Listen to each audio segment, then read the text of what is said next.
L'invité du jour. L'invité du jour présenté par Aurélie Véron. L'invité du jour sur Espoir FM, aujourd'hui c'est Joséphine Claudel-Pelé. Bonjour. Bonjour Aurélie. Alors nous allons échanger sur le travail de l'ACAT. Pouvez-vous en quelques mots nous parler de cette ONG de défense des droits de l'homme? Et puis juste avant, bien entendu, Joséphine, je vous souhaite une très très belle année. Et à mon tour, Aurélie, je vous souhaite une excellente année. Et pour répondre à votre question, avec plaisir, l'ACAT a été fondée en 1974 par deux femmes protestantes qui, de retour du Vietnam, où elles avaient été témoins de torture, ont dit « plus jamais ça ».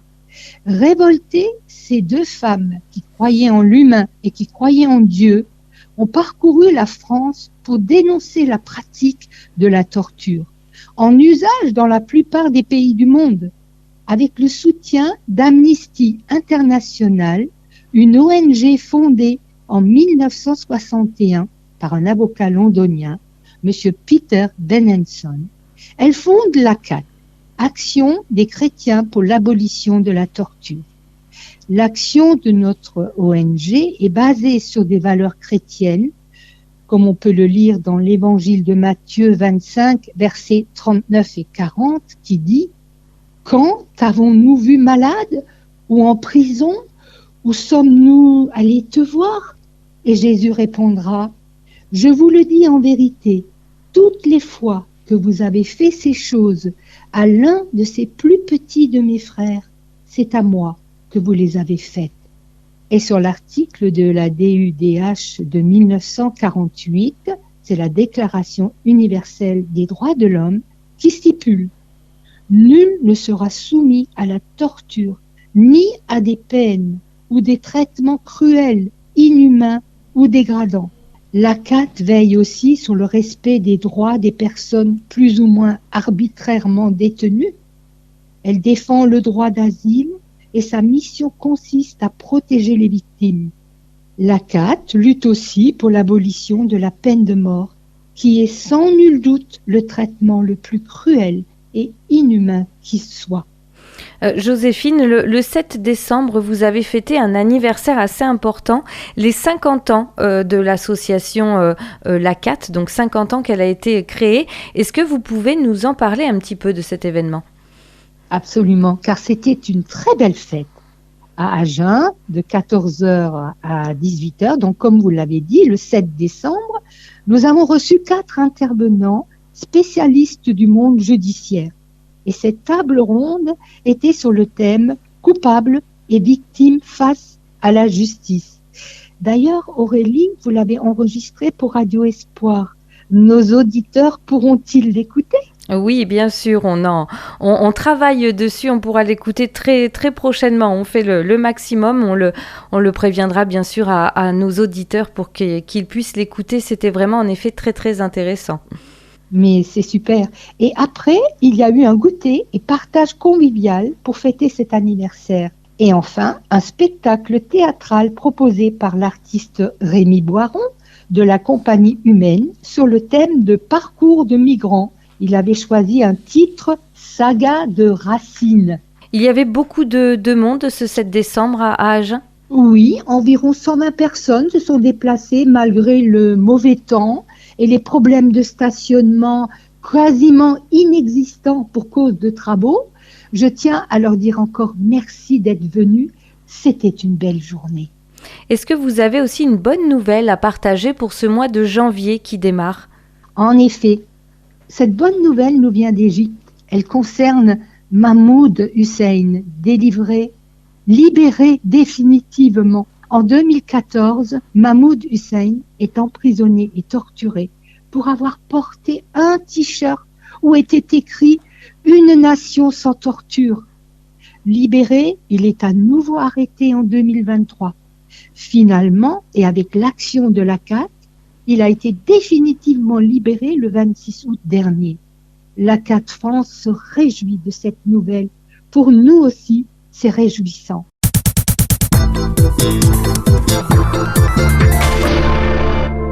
Mais malheureusement, il y a également des nouvelles pour lesquelles vous devez soutenir la CAT. C'est par rapport à l'appel du mois. Voulez-vous nous en parler, Joséphine ? Absolument, Aurélie. D'abord, je veux rappeler que cet appel du mois diffusé tous les mois par la CAT France, ce sont des cartes sur lesquelles on a une première partie à renvoyer à l'adresse qui est indiquée sur le dépliant. Et c'est cette partie qui nous est demandé de détacher, de remplir et de renvoyer. Le reste est pour la lecture personnelle. Pour plus d'impact, nous demandons toujours aux personnes à qui nous distribuons ces cartes de nous les remettre après les avoir remplies. Ainsi, nous regroupons toutes ces cartes et nous les envoyons tous dans une même enveloppe. Nous pensons que cela aura un meilleur impact sur le destinataire, qui souvent est un président ou un représentant d'un pays.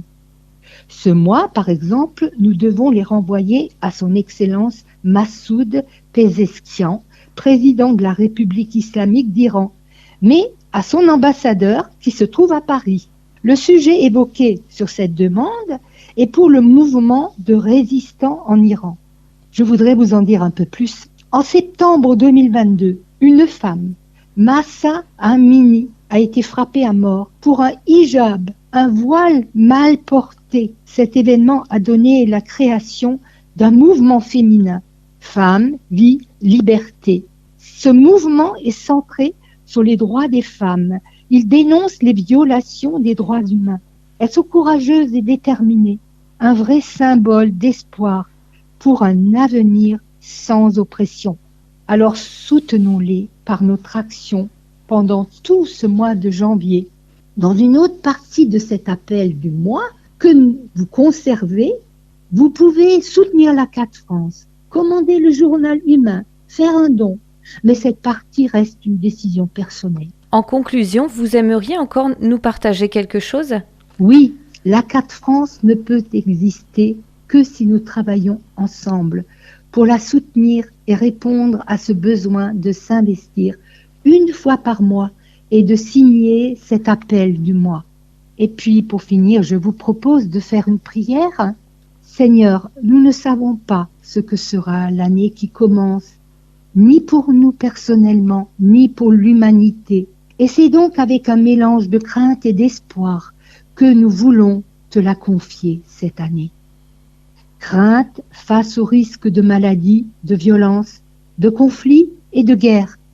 Espoir de guérison, de calme, de réconciliation et de paix. Nous te demandons que nos craintes ne nous submergent pas au point de nous rendre passifs, afin que nous soyons acteurs, afin que nos espoirs se réalisent. Pour cela, fais-nous sentir ta présence chaque jour, dans les bons et les mauvais moments. Que ton message de fraternité et de paix réconforte et oriente le monde. Amen. Mais j'aimerais aussi vous proposer un chant de Jean-Claude Gianada, bien au-delà de nos peurs. Et encore, bonne année à tous.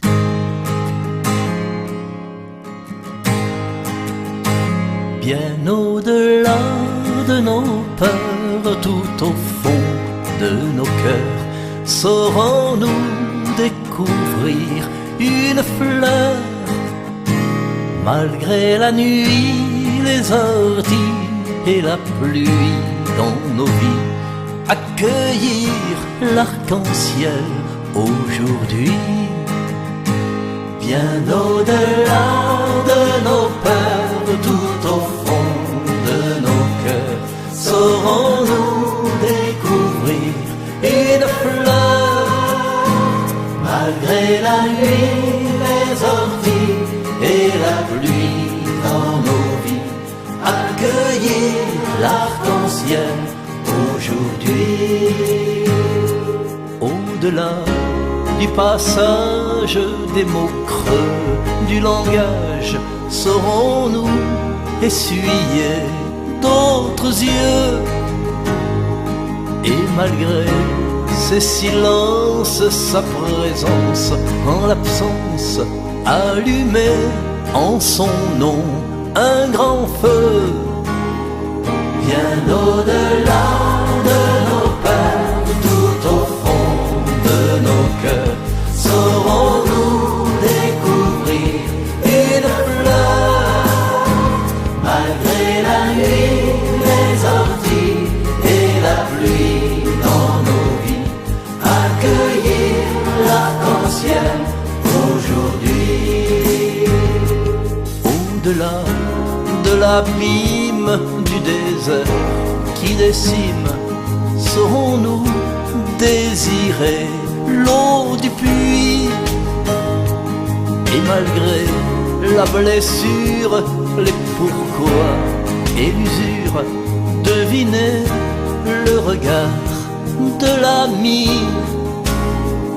Bien au-delà de nos peurs, tout au fond de nos cœurs, saurons-nous découvrir une fleur. Malgré la nuit, les orties et la pluie dans nos vies, accueillir l'arc-en-ciel aujourd'hui. Au-delà de la mare de nos airs de guitare, saurons-nous habiter sa chanson? Et malgré d'autres rêves et le jour qui s'achève, regardez un instant l'horizon. Bien au-delà de nos peurs, tout au fond de nos cœurs, saurons-nous découvrir une fleur. Malgré la nuit, les orties et la pluie dans nos vies, accueillir l'arc-en-ciel aujourd'hui. Bien au-delà de nos peurs, tout au fond de nos cœurs, saurons-nous découvrir une fleur. Malgré la nuit, les orties et la pluie dans nos vies, accueillir l'arc-en-ciel aujourd'hui.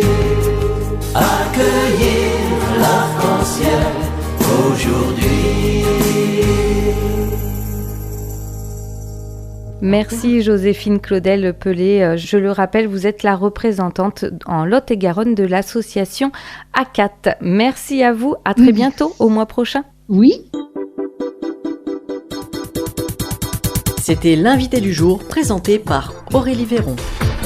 Si vous aussi vous souhaitez communiquer sur les actions, les projets ou les animations de votre structure ou association, contactez Esport FM par mail à info@esportfm.com ou par téléphone au 05 53 67 49 50.